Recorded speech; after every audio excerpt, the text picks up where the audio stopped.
You're tuning in to Measurement Made Easy. In this video, we dive into data storytelling. Specifically, you have a course, you have a training program, a community, or a membership that you run, and you want to be able to collect the right data to tell the outcomes and results and impact of that program.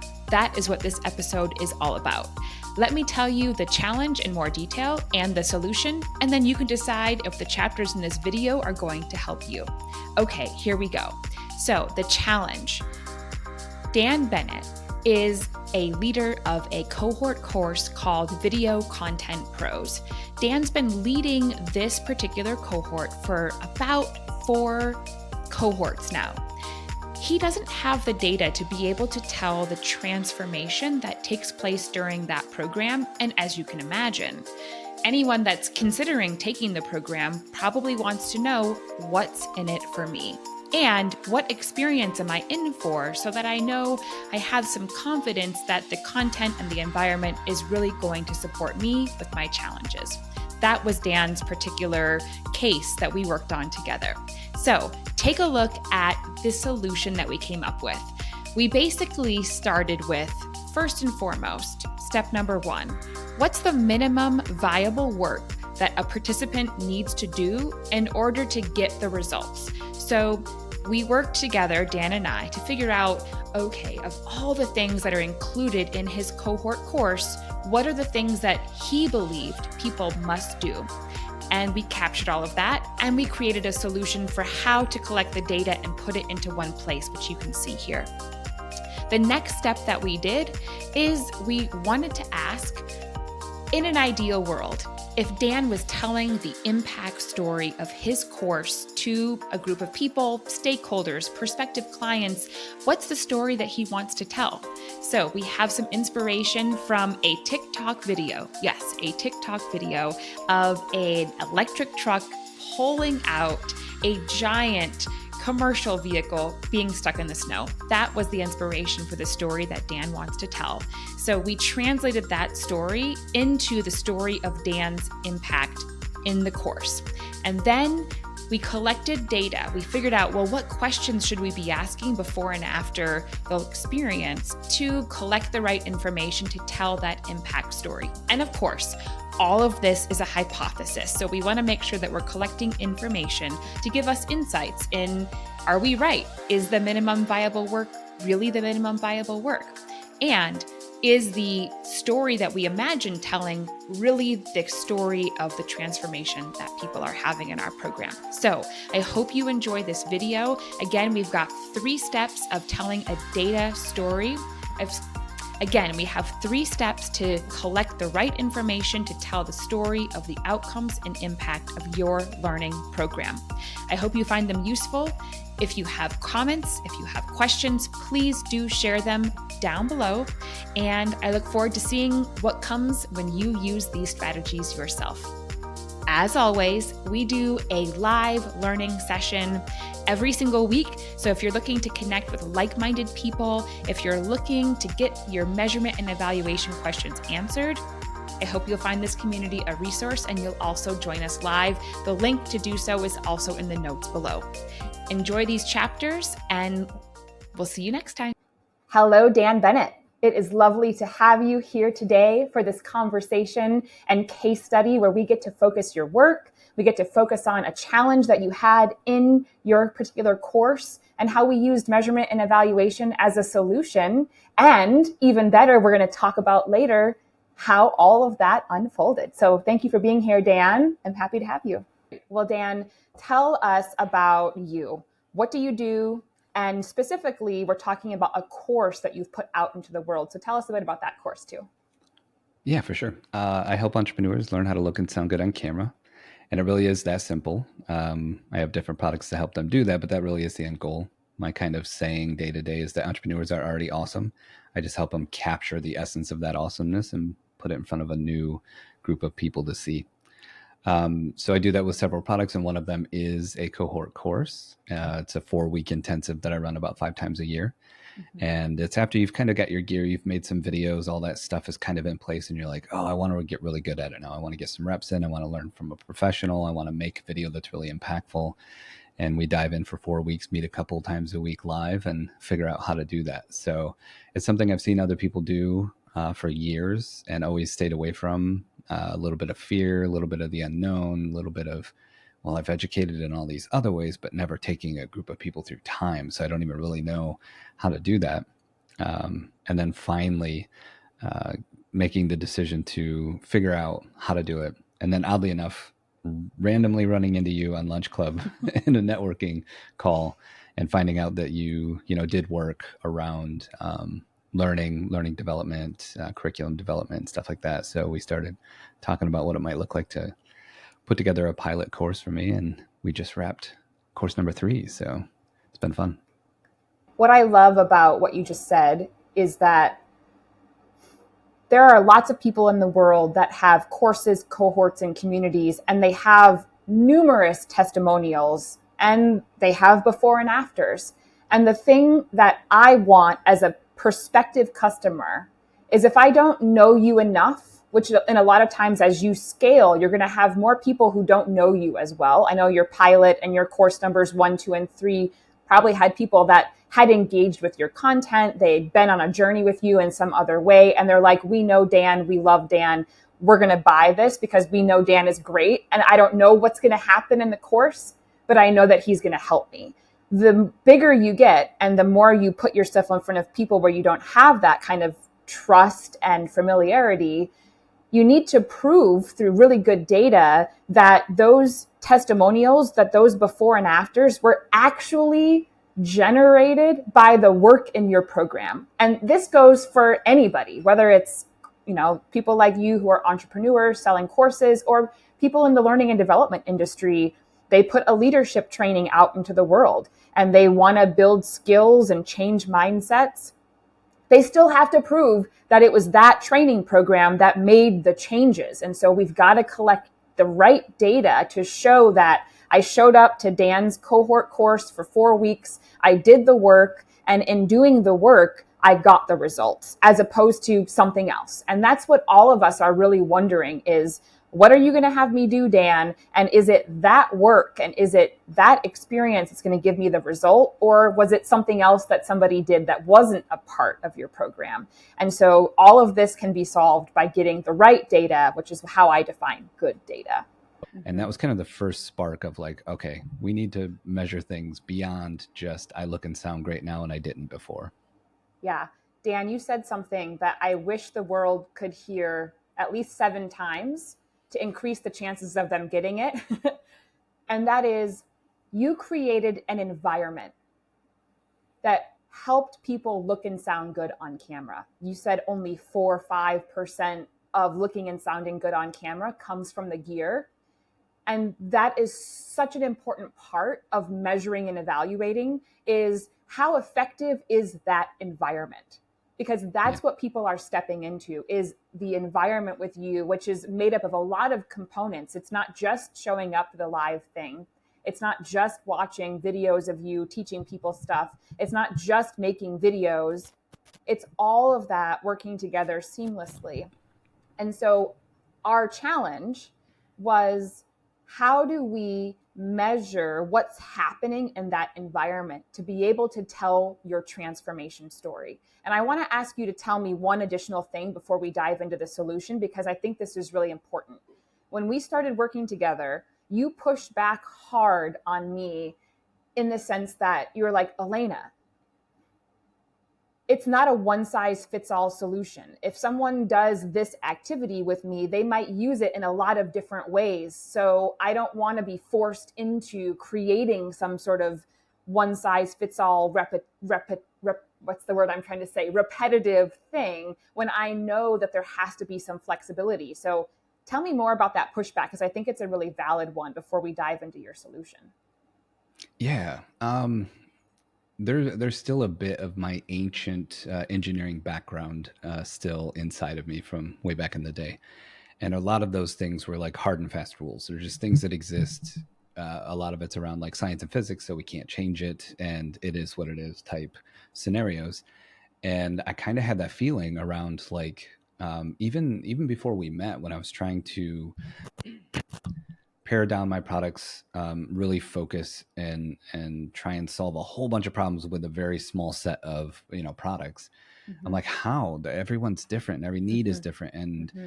I've had so many people tell me just put out an equipment list and tell people to buy the stuff, and I'm like, that's not always the right equipment for people. So it's this like very very malleable type environment. And so the mix of having that kind of background and knowing how much kind of touch it takes to get people to where they need to be with video, I was like, I don't see how we can do that, how we can tell people this is what's going to happen, and then we can measure along the way when it might take a hard right turn somewhere, and I might not be able to stay with something like a syllabus or something like curriculum or something like data collection. So it mainly came from literal ignorance of never having really done this before and only drawing on my own experiences, which were like, I don't know, man. Like, I don't know. But the good news is that we're both really open-minded people. So I was like, I don't know. Can you tell me more? Like, how in the heck do you see this working, Mm-hmm. Yeah. Yeah. Let's now back up and talk about the solution of what we implemented. And so what I gave Dan, and what we'll talk through briefly, I gave Dan a set of questions, and you'll get these questions too to help you think through how you might create this visual of the transformation. We had a set of questions that sort of forced Dan to think about what's the minimum viable work that somebody needs to do. And this is a hypothesis. Dan, as you'll hear in our next episode, Dan was learning about what the minimum viable work was and what that looks like, so that we can make sure that we can shift the environment for the next cohort. And we're always finessing and improving the environment so people get those results. But we got to start with a hypothesis. And so what that minimum viable work was, that was the first question.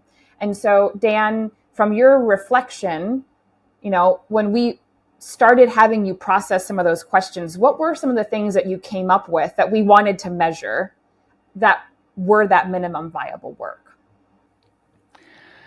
So it's always been part of my work that, and I say this openly always, so it's never really a secret, but part of my work has always been tricking entrepreneurs and professionals, even back when I worked with big Fortune 500 corporations and stuff, interviewing CEOs and CMOs and stuff. Like it was always about tricking them into telling great stories, essentially being themselves on camera, which is difficult to do when you see the red light.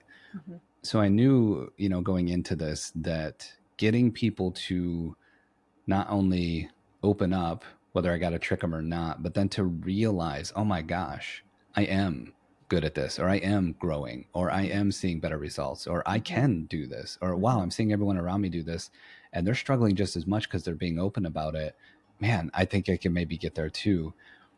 It's the important part of my work that I can never really like market. Like, hey, you want to make great video? It's all about mindset. Like, no one wants to buy that. So I have to meet people where they are, but also let them know that this exists inside the work we do and inside the cohort itself. And so I think coming to terms with things like that, being solutions in the event that I can tell someone this is what's going to happen. And so people knowing there's going to be so many videos that we create every week, as well as one big video that we create as an arc throughout the whole 4 weeks. And we have a red carpet premiere at the end where we show everyone our awesome video, is all about not only making video, learning the steps, all those things like education might be seen normally, but also looking at other people's work, looking at your own work, having me look at everyone's work, and really signal where things are getting better, where things could use improvement, proving that things are changing over time. And then being able, a student being able to relate that back to like, I mean, this totally makes sense. I look at week 1 and we were making cell phone videos with no script because Dan was tricking us into telling great stories. Week 3, we were doing version, 1 of our premiere video, and we were kind of taking it serious. And then I look at my incremental change over time because that data has been captured. And I'm like, oh, it makes sense that I'm getting better because I've done like 6 videos now in 3 weeks. And, now I'm here, I'm getting my reps in, I'm learning from a pro, I'm around other people. that started to kind of come to light. And I started to understand that like, these are the things that people need to understand before they're here.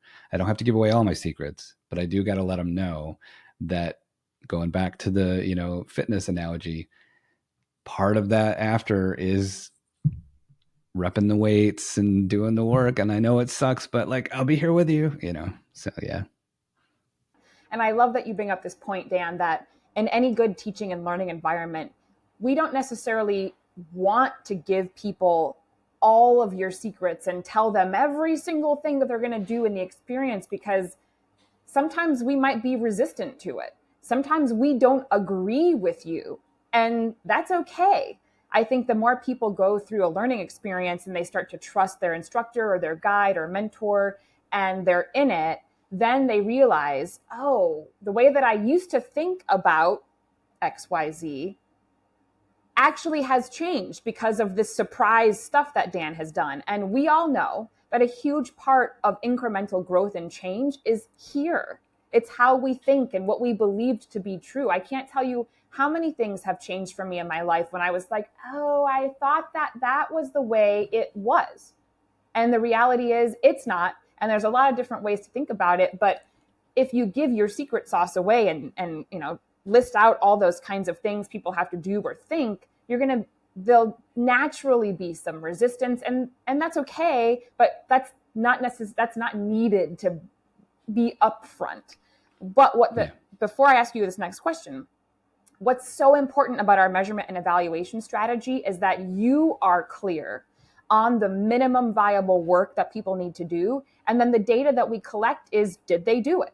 And there are things, and you can share a few examples, but from my experience being in your course, there were like, we would create thumbnails and we'd practice script writing, and we would do, I'm not going to say too many things because I don't want people to know all of your secrets, but there were certain things that we did that helped us get better that had nothing to do with our camera or our lighting or whatever. But the fact that we did them, and you can mark, yes, Alaina did this work and Joe did that work, and right. So part of our strategy was just capturing, Dan believes these are the 10 things that people have to do to get the results. And then our measurement strategy basically just captured, did people do it or not? And then we had a sum total in our dashboard of what people completed what work. And that allowed us to test our hypothesis and look and see, oh, the people that got the best results from this program, how much of the work did they do? And if people who got really good results only did half of the work, then it invites you to rethink, what is the minimum viable work? And that is the benefit of measuring at all, is it allows us to test, what did we believe, back to beliefs, right? What did we believe needed to be done in the program to get the result versus what actually happened? The next thing that we did is we had to figure out what's the most easiest, most appropriate, not cumbersome way for us to track before and after results. And then we needed to figure out what's the story that we wanted to tell of the transformation. And this is beautiful. I don't believe that you should do a course and find the story. I believe that the best measurement and evaluation strategies are led by, Dan, tell me the story that you want to be able to tell and have the data to prove that that story actually happened. And so when I asked you that question, you told me the story of a truck driver. And that was really what informed the data that we collected to be able to tell that story. So Dan, will you tell us the truck driver story? Of all things, I was watching a TikTok, and it was a real TikTok. It was not a skit. So this actually happened. Someone in an electric truck, I think it was a Rivian, had seen a truck driver who had gone off the side of the road into the snow and couldn't get the rig and trailer out of the snow. And so he pulled over, and he had cameras, because he makes videos, all over his electric truck, as well as a cell phone with him. So he was filming already. Pops his cell phone on, and gets out like, hey, I see you're stuck. This could be a long shot, but I might be able to help you get out. And the guy's like, hey, if you want to try it, let's do it. And so he goes and he's got a strap. So he puts a strap to the, small electric truck and to this big giant semi that's stuck halfway off the side of the road, and starts pulling. And, there's a little bit of movement, and you hear him say like, man, I don't know if this is going to work. And there's a little bit of tire spin, and it's cold, right? So cold cement will make the tires lose grip a little bit. And it got really intense, even though it was just this fun video. And I'm watching like, oh my gosh, is he going to make it? And then there started to be some progress. And then he started to really get them out of the snow. And you see both of their arms going out the windows like, yeah, it's happening, and he kept pulling. They had to stop for a second, reposition a little bit and do it again. And they get them all the way out onto the sidewalk. Rivian backs up a little bit to put some slack in the strap to go and grab it. And they have this conversation. And he's like, man, thanks so much. Like, I called into dispatch. They said it was going to be hours and hours. Like, it's cold. I'm stuck. I was sitting here feeling just helpless. And then you came along and I'm like, I don't know if that's going to work, but like, let's try it. What do I got to lose? And then all of a sudden it turned into, I'm on the road again. I can keep going. I don't feel so alone and so stuck anymore. And it hit me so hard because we'd been already talking about these things. I'm like, man, what a perfect like analogy for what I hope I'm able to do for people. They're playing with video already a little bit. They want to get better at it. They feel a little stuck. They call into dispatch, and that could be YouTube, Google, whatever. And they're not getting what they need. And they're like, I'm alone. I'm stuck. I just wish I had some help. And then here comes this dude with a microphone and a camera saying, I might be able to get you unstuck. And from there on out, I want people to feel that experience of, they already got a semi truck. They're already a driver. They're already incredible entrepreneurs who know a lot of things. They just need a little help getting unstuck. And once that kind of sunk in and I shared that story with you, we actually used that as a way to measure what people were feeling like up front, and then maybe what we could prove happened over time, getting them unstuck. Yeah. And I love that you can hear in the truck story. And if anyone is considering buying a Rivian, that's a great advertisement right there. We should get some promotional support. No, I'm kidding. I know. I own some stock in them, so insider trading. We are not Rivian affiliates. It's just a great story. This is true. What I hear in that story, which was the final piece that we captured in our data collection, is that you not only helped people get unstuck, but you gave them the feeling of momentum to keep going. Now, literally, the truck driver got unstuck and then got his momentum back because, well, he's no longer stuck. But for those of us who are creators, entrepreneurs, small business owners, sometimes when we get stuck, we get really stuck and we lose all motivation and all momentum and all consistency. And anybody that you'll ever hear talk about anything, they say consistency and motivation and sticking to it and keep on going. Those are such important characteristics of the work that we do. But when you're really stuck, that goes out the window. And so a big piece of capturing the outcome and that transformation is that people really believe and feel deeply that I've got some momentum now. And so what we did in our process is, I heard Dan tell that story and I could hear clearly there are certain steps of the process. One was like, I feel stuck alone. And we asked questions. When you sit down to create video, how often do you feel alone and hopeless? And we did a frequency scale. And then the next question, something along the lines of, when you put your content out in the world, how proud do you feel of the videos that you put out? Or how often do you feel proud? We did a frequency scale. Another question was something like, do you have confidence that you have the right tools to be able to put video? And we had a confidence scale, or we had something, agree, disagree scale about the tools that they had access to. And then we asked a question about motivation. How motivated do you feel? And how consistently are you putting video out? We had another scale. And essentially, it gave us the questions and then the right ways to visualize that journey that people go through. And so, Dan, you haven't seen this yet, but I will show you, and I'll tell you now, we created a dashboard. And in the dashboard, it has that story that shows how people felt before they started in your program and how they felt afterwards. And so it tells the story. And then in the center, it says how many more times people grew. I am 4 times more proud. I am, 2 times more confident that I have the right tools. I am, 5 times more motivated, or 100% more motivated now that I've done this course because of the questions we were able to ask before and after. So that was the solution that we came up with. And I love that we led with a story about a truck driver to help us tell the transformation about your program. Yeah. And it's fun to think about too, that someone can answer those questions and never in a million years correlate that to anything that we just said. Mm-hmm. But if they were to learn that afterwards, go, I see what you did. Like that is a truck driver story, Yeah. because it's just so literal Yeah. to what people feel like, when they struggle with video, which I still do myself. So I understand. I've been driving truck for over 15 years.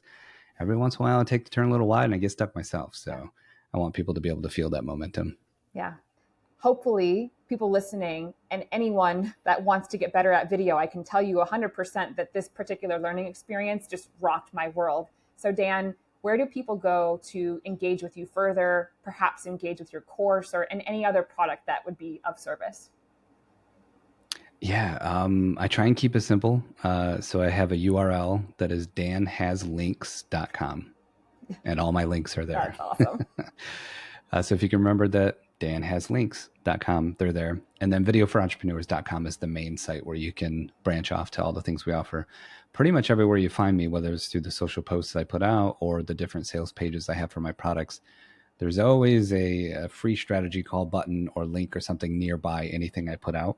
And I love doing that. No sales, no gimmicks, no pressure, just strategy. And if people are stuck, like the truck driver from episode 1, I like to help them get unstuck and not pressure them into anything else. And that tends to work really well for people to become ambassadors of what I'm doing and share it with other people. So, Nice. But yeah, if you can remember that Dan has links, you should be all set.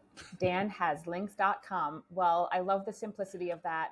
And thank you for, again, sharing your story.